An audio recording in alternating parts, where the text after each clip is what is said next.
Hello viewers, Sahera কিচেনে সবাইকে স্বাগত। অন্যদিনের মতো আজ আরেকটি নতুন রেসিপি নিয়ে চলে এসেছি বন্ধুরা।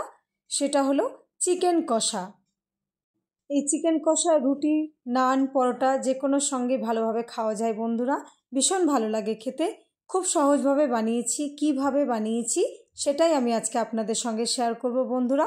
চলুন দেখে নেওয়া যাক আমি কিভাবে বানিয়েছি এই চিকেন কষা। এই চিকেন কষা বানানোর জন্য প্রথমে আমি 1 কিলো মাংসকে ভালো করে ধুয়ে পরিষ্কার করে নিয়েছি। এরপর এর মধ্যে আমি দিয়ে দেবো টক দই 4 টেবিল স্পুন। এরপর দিয়ে দেবো লবণ 1 টেবিল স্পুন, হলুদ গুঁড়ো 1 টেবিল স্পুন, ধনে গুঁড়ো 1 টেবিল স্পুন, জিরে গুঁড়ো 1 টেবিল স্পুন, আর সবশেষে আমি এর মধ্যে দিয়ে দেবো Kashmiri red chilli powder 1 tablespoon. এরপর এর মধ্যে আমি সর্ষের তেল দিয়ে দিলাম 2 টেবিল স্পুনের মতো। ভালোভাবে সমস্ত কিছুকে মাংসের সঙ্গে মিশিয়ে নেব। প্রত্যেকটা মাংসে যেন মশলা লাগে সেভাবে মিশিয়ে নিতে হবে। ভালোভাবে নেড়ে চেড়ে এটাকে মাখিয়ে নেব। ধীরে ধীরে ধীরে ধীরে মাখিয়ে নিতে হবে। প্রত্যেকটা মাংসতে যেন মশলা লাগে বন্ধুরা, এভাবে মাখিয়ে নেবেন। আমার মাখানো প্রায় হয়ে গেছে। এরপর আমি এটাকে ঢাকনা দিয়ে ঢেকে 30 মিনিট রেস্টে রেখে দেব। এদিকে আমি একটা কড়াই নিয়েছি, সেই কড়াইয়ে আমি দিয়ে দিলাম সর্ষের তেল 4 টেবিল স্পুনের মতো। এরপর এর মধ্যে আমি দিয়ে দেবো গোটা গরম মশলা, যেমন লং, দারচিনি, এলাচ, বড় এলাচ একটা, আর কিছুটা গোলমরিচ, গোটা গোলমরিচ। এরপর এর মধ্যে আমি দিয়ে দিলাম 2টো তেজপাতা আর দিয়ে দেবো পেঁয়াজ কুচি। ভালো করে নেড়ে চেড়ে নেব। পেঁয়াজটা যতক্ষণ না লালচে হয়ে আসে ততক্ষণ পর্যন্ত পেঁয়াজটাকে একটু নেড়ে চেড়ে নেব। পেঁয়াজটা যখন লালচে হয়ে যাবে তখন আমি এর মধ্যে দিয়ে দেবো আদা রসুন ও কাঁচা লঙ্কা বাটা।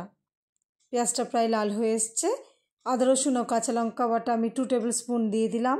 মাংসে একটু বেশি লাগে বন্ধুরা, তাই 2 টেবিল স্পুনের মতো দিয়ে দেবো। দেওয়ার পরে একটু নেড়ে ছেড়ে নেব। ততক্ষণ পর্যন্ত আদা রসুনটাকে নেড়ে ছেড়ে নেব যতক্ষণ না এখান থেকে কাঁচা গন্ধটা চলে যায়। যখন আদা রসুনের কাঁচা গন্ধটা চলে যাবে তখন আমি এর মধ্যে ম্যারিনেট করে রাখা মাংসটা দিয়ে দেব। প্রায় হয়ে এসেছে। এরপর ম্যারিনেট করা মাংসটা আমি এর মধ্যে দিয়ে দিলাম। মাংসটা দেওয়ার পরে ভালো করে সমস্ত কিছুকে মিশিয়ে নেব। তলা থেকে ভালোভাবে নেড়ে ছেড়ে নেব বন্ধুরা। ততক্ষণ পর্যন্ত এটাকে নেড়ে ছেড়ে নেব যতক্ষণ না পুরোপুরি মিশে যায়।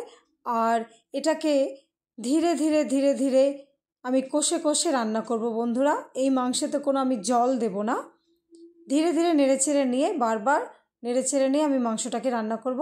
এবার আমি 10 মিনিটের জন্য ঢাকনা দিয়ে ঢেকে রেখে দিলাম। 10 মিনিট পরে ঢাকনাটা তুলে আমি আরেকবার মাংসটাকে নেড়ে ছেড়ে নেব। নেড়ে ছেড়ে নেওয়ার পরে আমি এর মধ্যে দিয়ে দেবো টমেটো কুচি। এটা আপনারা নাও দিতে পারেন, আমি দিলাম। টমেটো কুচিটা দিয়ে ভালো করে মিশিয়ে নেব। মেশানো হয়ে গেলে আমি আবার এটাকে ঢাকনা দিয়ে ঢেকে রেখে দেব 20 মিনিটের জন্য। 20 মিনিট পরে ঢাকনাটা তুলে দেখে নেব মাংসটা কতটা সেদ্ধ হয়েছে। প্রায় সেদ্ধ হয়ে এসেছে বন্ধুরা।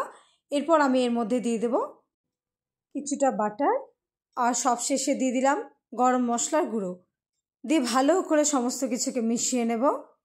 দেখে বুঝতে পারছেন কত সুন্দর কষা হয়ে গেছে মাংসটা বন্ধুরা। কালারটা কত অসাধারণ এসেছে। ভীষণ ভালো লাগে খেতে। এইভাবে কষা মাংস রান্না করবেন, একটু জল দেবেন না। ঢাকা চাপা দিয়ে বারবার নেড়ে ছেড়ে নিয়ে এটা রান্না করতে হবে। তৈরি হয়ে গেল। আমি এবার এটাকে পরিবেশন করব বন্ধুরা। আমি পরিবেশন করেছি। ভীষণ ভালো লাগে খেতে বন্ধুরা, অসাধারণ লাগে খেতে। রুটি, নান, পরোটা যে কোনো জিনিসের সঙ্গে এটা ভালোভাবে খাওয়া যায়। বানাবেন তো কমেন্টে অবশ্যই আমাকে জানাবেন। ভিডিওটি ভালো লাগলে অবশ্যই লাইক, কমেন্ট ও শেয়ার করবেন। সকলে খুব ভালো থাকবেন ও সুস্থ থাকবেন। আর ভিডিওটি দেখার জন্য আপনাদেরকে অসংখ্য ধন্যবাদ।